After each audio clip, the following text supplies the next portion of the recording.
Hello students, welcome back to my channel Shubham lecturer, myself Shubham Goswami. आज के इस video में हम पढ़ेंगे वैद्युत धारिता के बारे में।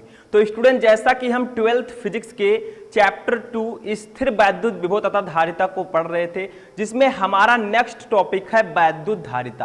क्योंकि इससे पहले हमने वैद्युत विभव के बारे में जाना, ठीक है, अक्षीय स्थिति पर वैद्युत विभव, निरक्षीय स्थिति पर वैद्युत विभव, इन सब डेरिवेशन को हमने सॉल्व किया, जो कि बहुत ही इंपॉर्टेंट डेरिवेशन है।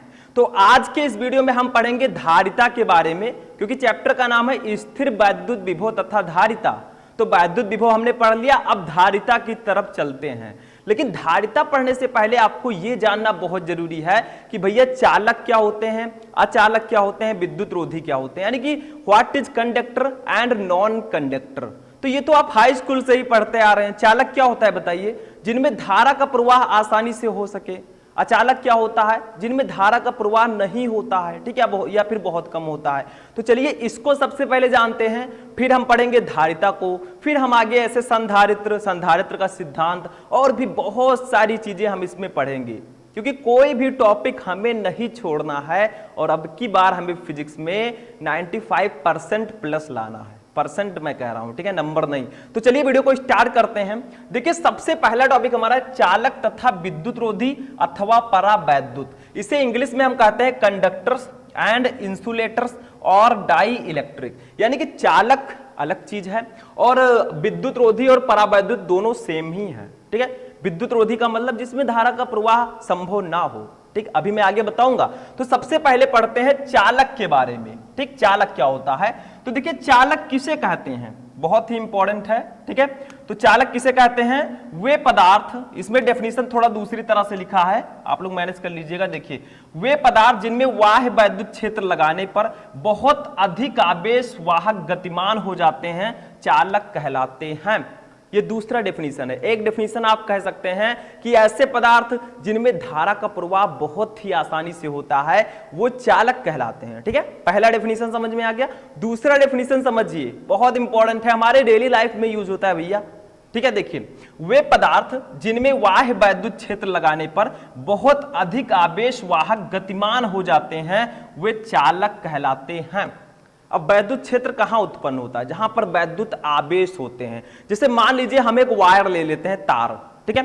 अब तार को अगर हम जब तक हम बोर्ड में नहीं लगाएंगे, लाइट होगी, बोर्ड में नहीं लगाएंगे तो उसमें धारा का प्रवाह नहीं होगा, ठीक है। आवेश तो होंगे उसमें। अगर एक तार ले लीजिए, छोटा सा मान लीजिए तार का टुकड़ा है, ऐसे आप लिए रहेंगे, इसको कहीं भी टच कीजिए, कोई प्रॉब्लम नहीं। अब भैया इसका एक सिरा बोर्ड में लगा दीजिए, दूसरा सिरा हाथ से टच कीजिए तो क्या होगा? करंट मारेगा ना, मतलब करंट लगेगा आपको। तो इसका मतलब जब हम इसमें बाह्य वैद्युत क्षेत्र लगा रहे हैं तो क्या हो रहा है? इसमें धारा का प्रवाह हो रहा है, इसमें जो इलेक्ट्रॉन है वो एक नियत वेग से गति कर रहे हैं, ठीक है। उसी को हम लोग कहते हैं, इसी को कहेंगे चालक। बट ये नहीं है, इसमें तो धारा का प्रवाह नहीं होगा क्योंकि ये प्लास्टिक का है, ठीक है। अगर यहीं पर लोहा होता भैया, लोहा जो है चालक का बहुत अच्छा उदाहरण है। मान लीजिए लोहा है, आपने तार को बोर्ड में लगाया, हमारे पास बोर्ड है पर तार नहीं है, ठीक है। तार आप लोग ट्राई मत कीजिएगा, मैं एग्जांपल बता रहा हूं, ठीक है। आपने तार को बोर्ड में लगाया, ठीक है, और एक तार के दूसरे सिरे को आपने लोहे में टच किया, तो क्या होगा? लोहे में धारा का प्रवाह होने लगेगा, उसमें करंट आएगा, जो हमारी भाषा में हम लोग कहते हैं अरे भैया करंट मार दिया, मैंने टच किया था, ठीक है। तो उसमें धारा का प्रवाह हो रहा है। सबसे पहले ये समझिए कि जब आपने उसमें बाह्य वैद्युत क्षेत्र लगाया, यानी कि जब उसको आपने बोर्ड में प्लग को लगाया और उसको लोहे से टच कराया, तो लोहे में जो आवेश हैं वो शांत थे एकदम, मतलब वो ऐसे थे, जैसे ही आपने बोर्ड में लगाया तार को, वैसे ही लोहे के अंदर जो आवेश हैं बहुत तेजी से गति करने लगे, ठीक है। और उसी गति का जो झटका है वो आपको महसूस हुआ और आप लोग कहते हैं मुझे करंट लग गया, ठीक है। तो इसी को कहते हैं चालक, जिसमें आवेश का प्रवाह बहुत आसानी से हो सके। या इस प्रकार से भी डेफिनेशन कह सकते हैं, वे पदार्थ जिनमें बाह्य वैद्युत क्षेत्र लगाने पर बहुत अधिक आवेश वाहक गतिमान हो जाते हैं, चालक कहलाते हैं। जैसे हमने एक लोहे का टुकड़ा ले लिया भैया, ठीक है, ये देखिए, इसको हम लोहे का टुकड़ा मान लेंगे, ठीक है। अब इसमें देखिए बहुत सारे इलेक्ट्रॉन्स होते हैं, देखिए इलेक्ट्रॉन्स, ठीक, आवेश होंगे इसमें, गतिमान आवेश, ठीक है। तो ये आपके इलेक्ट्रॉन्स हैं। अब अभी मान लीजिए आपने लोहे का टुकड़ा वैसे रखा तो उसमें करंट नहीं होगा। जब आप उसमें बाह्य वैद्युत क्षेत्र लगाएंगे, यानी कि मान लीजिए आप बाहर से करंट लाते हैं, उसमें टच कराते हैं, तो उसमें जो आवेश हैं वो क्या करते हैं? एक नियत वेग से गति करने लगते हैं। तो उसी इसमें आवेश गति कर रहे हैं तो ये चालक होगा। अगर ये अचालक होता तो आप करंट भी टच कराते तो भी ये इलेक्ट्रॉन गतिमान नहीं होते, उसमें इलेक्ट्रॉन पाया ही नहीं जाएगा। ठीक है, तो ये होता है चालक। अब इसका एग्जाम्पल तो आप लिख ही सकते हैं, कुछ एग्जाम्पल्स मैं बता देता हूं। देखिए यहां पर एग्जाम्पल, ये सब बहुत छोटी छोटी चीजें हैं, इसको नहीं जानेंगे तो क्या जानेंगे। ठीक, तो एग्जाम्पल में जैसे क्या है बताइए। एग्जाम्पल में आपका लोहा हो गया सबसे अच्छा, लोहा हो गया, तांबा हो गया। ठीक है, क्या हो गया, लोहा, तांबा, एल्यूमिनियम ले लीजिए, एल्यूमिनियम। ठीक है, एल्यूमिनियम, ये सब आपके भैया आदि, आदि का मतलब अभी और भी है, यही 3 नहीं है और भी हैं। ठीक है, तो ये सब आपका एग्जाम्पल होगा चालक का। तो चालक ऐसे पदार्थ होते हैं जिनमें धारा का प्रवाह बहुत आसानी से होता है। दूसरा डेफिनेशन, चालक वे पदार्थ हैं जिनमें बाह्य वैद्युत क्षेत्र लगाने पर बहुत अधिक आवेश वाहक गतिमान हो जाते हैं, चालक कहलाते हैं। यानी कि हम किसी चालक में अगर बाह्य वैद्युत क्षेत्र लगाएंगे, उसमें धारा का प्रवाह कराएंगे तो उसमें जो आवेश वाहक हैं वो गतिमान हो जाएंगे, इसी को हम बोलते हैं चालक। ठीक है, समझ में आया। तो ये आपका एग्जाम्पल हो गया, चालक समझ गए, इसमें कुछ था ही नहीं। ठीक है, ये तो डेफिनेशन था, वैसे एग्जाम में ज्यादा नहीं आता है लेकिन जानकारी तो जरूरी है ना, जाने रहेंगे तो आगे काम आएगा। कोई पूछ ले भैया कंडक्टर्स क्या होते हैं, ठीक है, तो इसमें एक जो है धारा का फ्लो आसानी से होता है। ठीक, इसमें आवेश वाहक, गतिमान आवेश वाहक पाए जाते हैं। विद्युत रोधी देखिए क्या है, विद्युत रोधी या परावैद्युत भी इसे बोल सकते हैं हम। ये क्या होता है, नाम से स्पष्ट है, विद्युत रोधी, यानी कि जिसमें विद्युत धारा का प्रवाह ना हो सके, विद्युत रोधी। ठीक है, समझ में आया। तो देखिए वे पदार्थ जिनमें सामान्यतः धारा का प्रवाह संभव नहीं होता वे अचालक अथवा विद्युत रोधी कहलाते हैं। यानी कि विद्युत रोधी वे पदार्थ होते हैं जिनमें सामान्यतः धारा का प्रवाह नहीं होता, इसको हम अचालक भी बोलते हैं, नॉन कंडक्टर्स।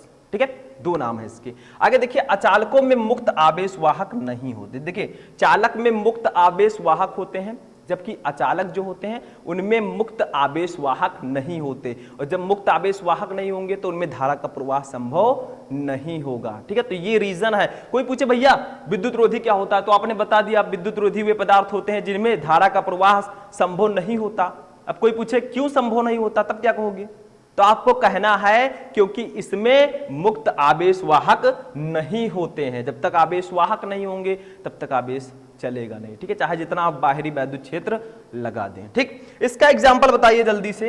एग्जाम्पल, सारे का एग्जाम्पल समझ लीजिएगा, क्वेश्चन में आता है, ऑब्जेक्टिव क्वेश्चन में आ सकता है कि इनमें से कौन सा पदार्थ विद्युत रोधी है या फिर कौन सा पदार्थ अचालक है। जैसे भैया रबड़ ले लीजिए, रबड़ में धारा का प्रवाह नहीं होता।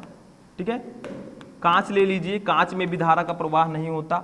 उसके बाद में अभ्रक ले लीजिए, अभ्रक में भी धारा का प्रवाह नहीं होता। उसके बाद में लकड़ी भैया ले लीजिए, लकड़ी तो सबके पास होगी, सूखी लकड़ी, ऐसा नहीं कि आपने लकड़ी मतलब एकदम हरी हरी ले ली, उसमें भी धारा का प्रवाह हो सकता है। ठीक, क्योंकि उसमें लिक्विड पाए जाते हैं, थोड़े थोड़े रहते हैं ना चिपचिपे से, उनसे धारा का प्रवाह हो सकता है। क्योंकि पानी में अगर आप करंट उतारेंगे भैया, पानी में अगर आप चाहेंगे तो धारा का प्रवाह हो जाएगा।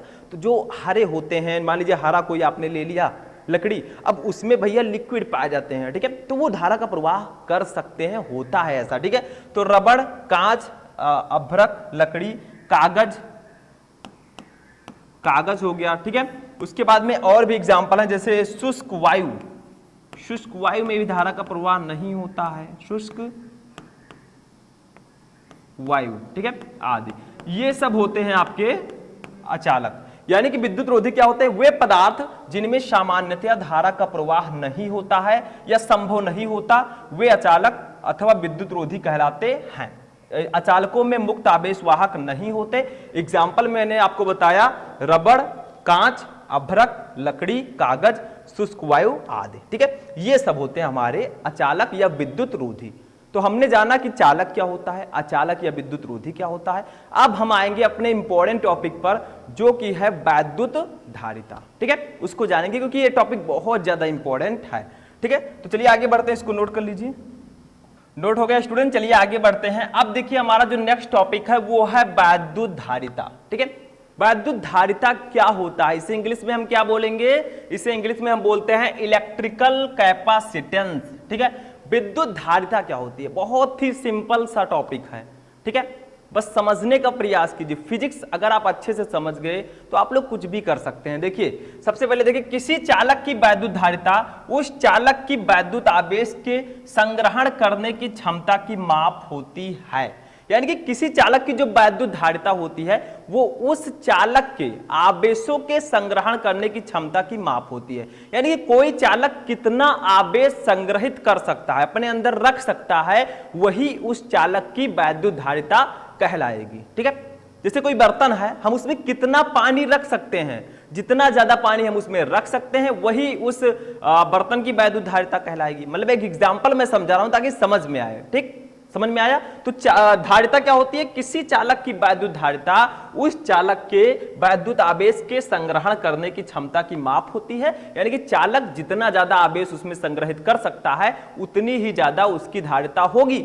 और हम कह सकते हैं जितना ज्यादा आवेश होगा उतनी ज्यादा धारिता होगी, जितना ज्यादा धारिता होगा उतना ज्यादा आवेश होगा, क्योंकि दोनों एक दूसरे के समानुपाती होते हैं। कैसे होते हैं वो भी जानना जरूरी है, तो चलिए जानते हैं। कुछ है नहीं इसमें। तो देखिए, अब किसी चालक की वैद्युत धारिता उस चालक की वैद्युत आवेश के संग्रहण करने की क्षमता की माप होती है।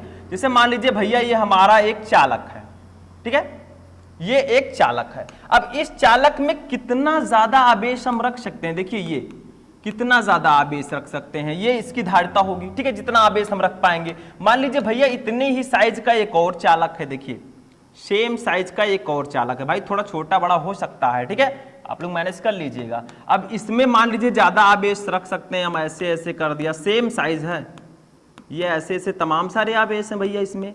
ठीक है, तो जितने ज्यादा आवेश किसी चालक में होंगे उतनी ज्यादा उसकी धारिता होगी। आपसे पूछा जाए भैया दोनों में से किसकी धारिता ज्यादा है, इन भाई साहब की ज्यादा है कि इनकी ज्यादा है, तो आप लोग कह दीजिए इनकी ज्यादा है। जितने ज्यादा आवेश उतनी ज्यादा धारिता, और आवेशों के संग्रहण करने की क्षमता की माप को ही हम उस चालक की वैद्युत धारिता कहते हैं। यानी कि कोई चालक कितना आवेश अपने अंदर संग्रहित कर सकता है वही उस चालक की वैद्युत धारिता होगी। जो चालक कम आवेश संग्रहित करेगा उसकी धारिता कम होगी, जो आवेश ज्यादा आवेश संग्रहित करेगा उसकी धारिता ज्यादा होगी। ठीक, इतनी चीजें समझ में आई।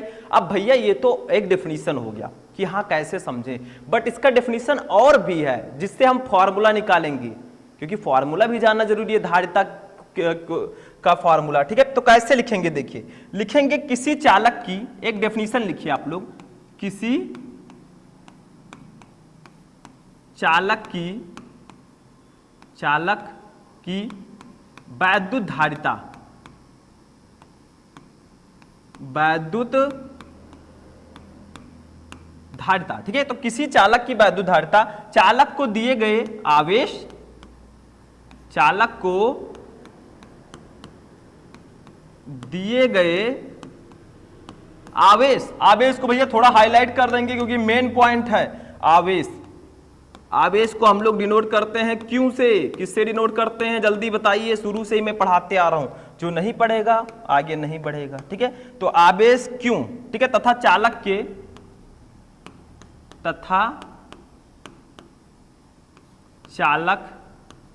ठीक है, चालक के विभव में होने वाली वृद्धि, चालक के विभव को हम किससे डिनोट करते हैं? V से। ठीक है, तो विभव V में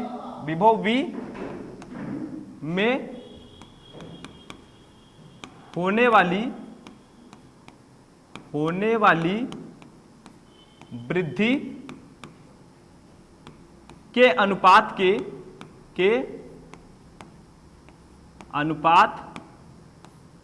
के बराबर होती है। ठीक है, बराबर होती है। ठीक, तो सिंपल सा है। देखिए क्या है, देखिए किसी चालक की वैद्युत धारिता, चालक को दिए गए विभवांतर, चालक को दिए गए आवेश Q तथा चालक के विभव V में होने वाले वृद्धि के अनुपात के बराबर होती है। यानी कि धारिता इक्वल टू क्या होगा? चालक को दिया गया आवेश अपान चालक के विभव में होने वाली वृद्धि, यानी कि आवेश और विभव के अनुपात को ही हम धारिता कहते हैं। ठीक है, तो इसको आप लोग नोट कर लीजिए, तब हम इसका डेफिनेशन, इसका जो फॉर्मूला है उसको देखते हैं। ठीक है, तो किसी चालक की वैद्युत धारिता, चालक को दिए गए आवेश Q तथा चालक के विभव V में होने वाली वृद्धि के अनुपात के बराबर होती है। और इसे किससे प्रदर्शित करते हैं? इसे C से प्रदर्शित करते हैं। किससे? धारिता को हम लोग प्रदर्शित करते हैं C से। ठीक, इसे C से प्रदर्शित करते हैं, प्रदर्शित करते हैं। ठीक है, तो धारिता को हम C से प्रदर्शित करते हैं। अब अगर आपसे पूछा जाए भैया फॉर्मूला इसका क्या होगा, तो क्या कहोगे?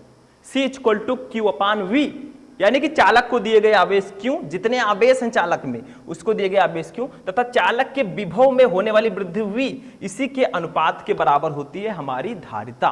तो फॉर्मूला होगा C = Q/V। तो चलिए हम लिखते हैं दूसरे पेज में। ठीक है, इसको आप लोग नोट कर लीजिएगा, नेक्स्ट पेज में लिखेंगे ताकि बेटर समझ में आए, क्योंकि अभी हमें मात्रक देखना है, बीमा देखनी है। ठीक है, तो नेक्स्ट पेज हम यूज करेंगे। ठीक, तो इसको आप लोग नोट कीजिए जल्दी से। ठीक, इसको नोट कीजिए। तो हम लिख सकते हैं, देखिए अब देखिए यहां पर हम लिखेंगे यदि किसी चालक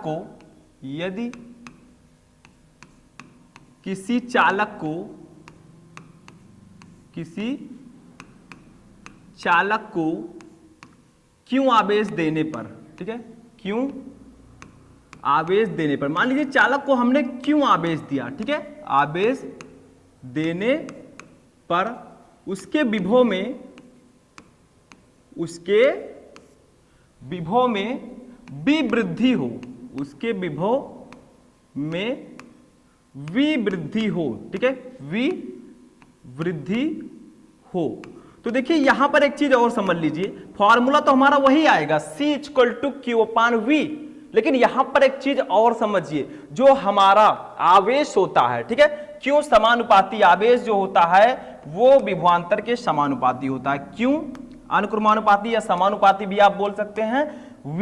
ठीक है, अब जब हम मैंने कहा यदि किसी चालक को क्यों आवेश हम दें और उसके विभव में वृद्धि V हो, तो जो आवेश होगा वो विभवांतर के समानुपाती होगा।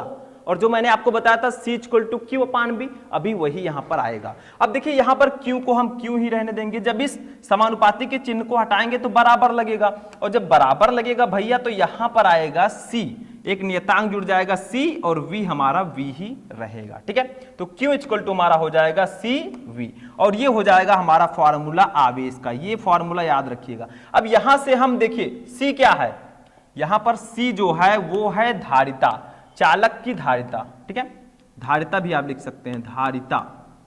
अब अगर हम धारिता का यहां से फॉर्मूला निकालना चाहें तो C को ऐसे ही रहने देंगे, = आपका हो जाएगा ये Q/V।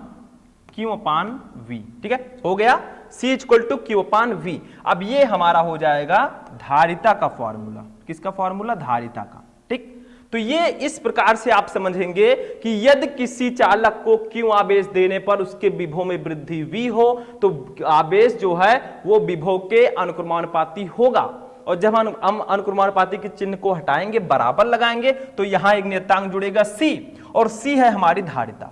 अब C = हमारा हो जाएगा Q/V।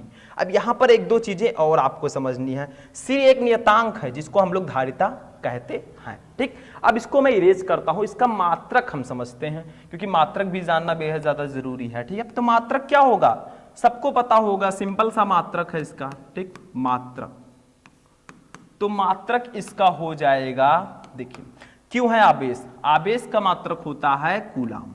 ठीक है, क्या होता है बताइए, आवेश का मात्रक कितनी बार मैंने बताया, प्रति, V है विभवांतर, विभवांतर का मात्रक होगा वोल्ट, तो कूलाम प्रति वोल्ट होगा इसका मात्रक। या फिर हम लिख सकते हैं फैरड, देखिए इसका मात्रक फैरड भी होता है, ये चीज ध्यान रखिएगा।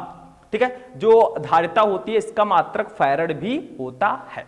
ठीक है, दूसरी चीज देखिए यहां पर विमा कैसे निकालोगे आप लोग, विमा, तो विमा निकालने के लिए हमें Q की विमा पता होनी चाहिए। Q की विमा क्या होती है बताइए, Q की विमा होती है AT, Q = IT होता है, तो इसकी विमा AT होगी। ठीक है, अपान V की विमा क्या होती है, V की विमा होती है देखिए ML2, ठीक है, T के पावर -3 A के पावर -1। ठीक है, ये होती है हमारी V की बीमा। मैंने निकलवाया था जब मैं आपको विभव पढ़ा रहा था, तो V की बीमा मैंने आपको बताया था। ठीक है, निकाल के भी बताया था, V = W/Q, W की बीमा और Q की बीमा, ठीक है। तो इतना हो जाएगा। भैया को ऊपर ले जाएंगे, नीचे अच्छे नहीं लग रही है, तो 80 आपका ऐसे ही रहेगा। ऊपर ये जाएंगे तो आपका हो जाएगा M के ऊपर -1 होगा क्योंकि नीचे प्लस में ऊपर माइनस में, L के ऊपर -2 होगा, T के ऊपर 3 होगा क्योंकि भैया नीचे माइनस में ऊपर प्लस में होंगे, A के ऊपर 1 हो जाएगा, ठीक ऐसे। अब इसको सॉल्व कर लीजिए, हमारी बीमा निकल आएगी, बीमा, ठीक है। बीमा कितनी होगी इसकी, जल्दी बताइए। तो इसकी बीमा हमारी हो जाएगी, देखिए M के पावर -1 आगे कर देंगे, ठीक है। फिर L के पावर -2 आगे कर देंगे, T के पावर 3 है, ये T के पावर 1 है, तो 3 1 जुड़ जाएगा, T के पावर 4 हो जाएगा। A के पावर 1 है, यहाँ पर भी A के पावर 1 है, तो A के पावर 2 हो जाएगा, ठीक है। ये हो गया आपका बीमा, ठीक। तो धारिता की मैंने आपको डेफिनेशन बताया, फॉर्मूला बताया, C = Q/B होता है। मात्रक इसका होगा कूलाम प्रति वोल्ट या फैरड, और बीमा हो जाएगी M के पावर -1, L के पावर -2, T के पावर -4, A के पावर 2, ठीक है। ये इसकी बीमा हो जाएगी।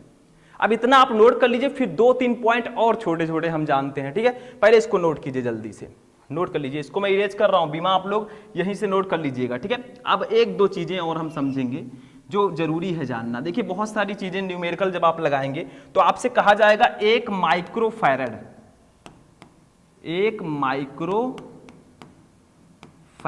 ठीक है। इसको हम लोग लिखते हैं 1 μF, क्या लिखते हैं हम लोग, 1 μF, 1 μF इक्वल टू क्या होता है बताइए आप लोग, 1 माइक्रोफैरड, माइक्रो का मतलब क्या होगा, 1 माइक्रोफैरड इक्वल टू हमारा होगा 10 के पावर -6 फैरड, 10 के पावर -6 फैरड। ये देखिए पूछा जाता है, मतलब न्यूमेरिकल आपको दे दिया जाएगा कि 4 माइक्रोफैरड का संधारित्र है, ठीक है, ऐसे ऐसे, तो माइक्रोफैरड को फैरड में आप बदल लेंगे, ठीक है। अब यहां पर एक चीज और आता है, 1 पिकोफैरड, 1 पिकोफैरड, इसको हम लोग डिनोट करेंगे PF से, किससे डिनोट करेंगे, PF से, PF, ठीक है। ये इक्वल टू क्या होगा, तो आप लोग क्या कीजिए, किसी भी 3 माइक्रोफैरड को मान लीजिए पिकोफैरड में बदलना है, तो आप 10 की पावर -12 से गुणा कर देंगे, 10 की पावर -12 फैरड, ठीक है। तो ये 2 चीजें याद रखनी है, न्यूमेरिकल लगाते समय आपके बहुत ज्यादा यूजफुल होंगी, ठीक है। तो आज का जो हमारा लेक्चर है वो यहीं पर फिनिश होता है। हमने जाना चालक क्या होता है, अचालक क्या होता है, और वैद्युत धारिता क्या होती है, इसकी परिभाषा, मात्रक एवं बीमा, सब कुछ हमने जाना, ठीक है। तो चलिए मिलते हैं नेक्स्ट वीडियो में नेक्स्ट टॉपिक के साथ, तब तक के लिए जय हिंद।